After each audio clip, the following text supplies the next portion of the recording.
Let me describe a situation and see if it sounds familiar. Your phone rings.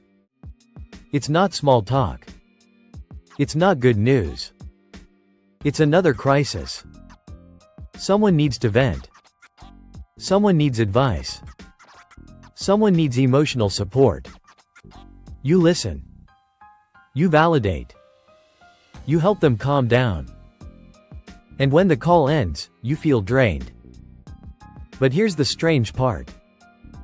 When you struggle, there's no one really there.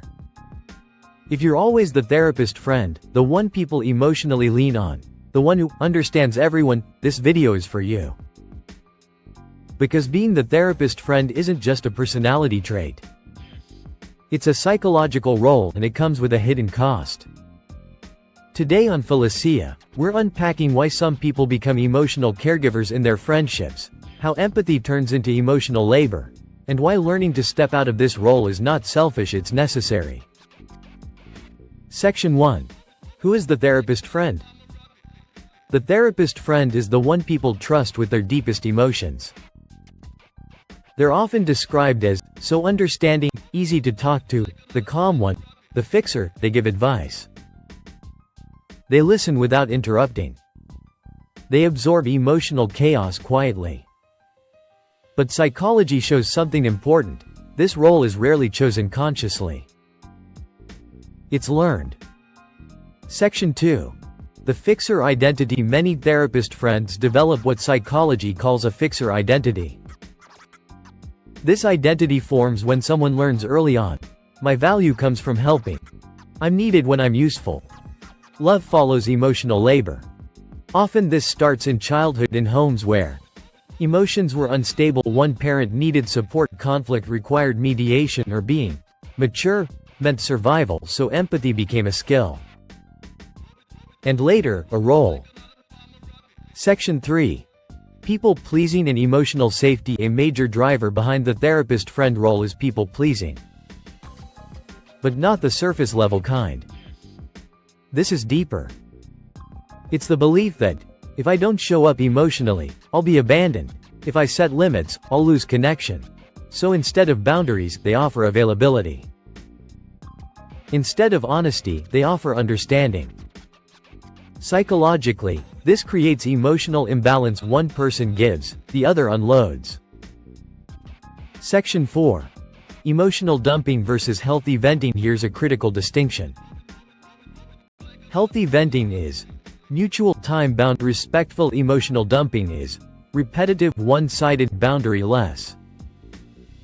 Therapist friends often become dumping grounds not because others are evil, but because no boundary was ever introduced.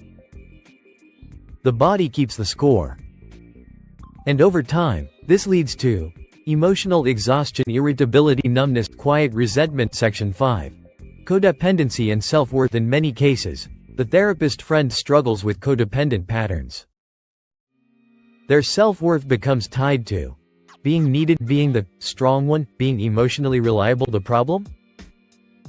When people stop needing them, they feel invisible. So the role continues not out of kindness, but fear. Section 6.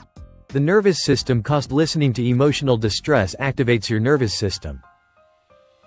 Repeated exposure without recovery causes chronic stress, burnout, emotional fatigue. Your body absorbs what your mouth never says. I'm tired. And because therapist friends rarely express need, the burnout goes unnoticed even by themselves. Section 7. Why it's hard to stop. Stepping out of this role feels scary because you fear being selfish, you fear disappointing others, you fear losing relationships. But here's the truth psychology teaches. Healthy relationships survive boundaries. Unhealthy ones disappear. And that's information, not loss. Section 8. Setting emotional boundaries without guilt. Boundaries don't require confrontation. They require clarity. Examples. I don't have the emotional capacity for this right now. I care about you, but I can't always be the support system. Can we talk about something lighter today? You're not rejecting people. You're regulating access.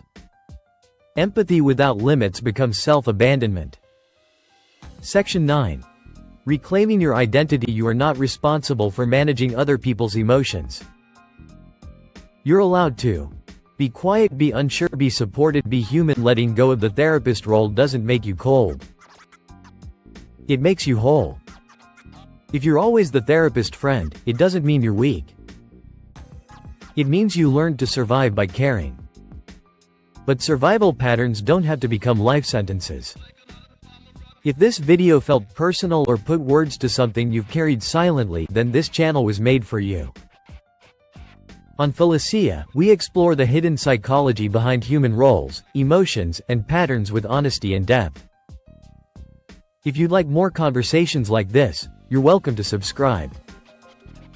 Not out of obligation but out of resonance. I'll see you in the next video.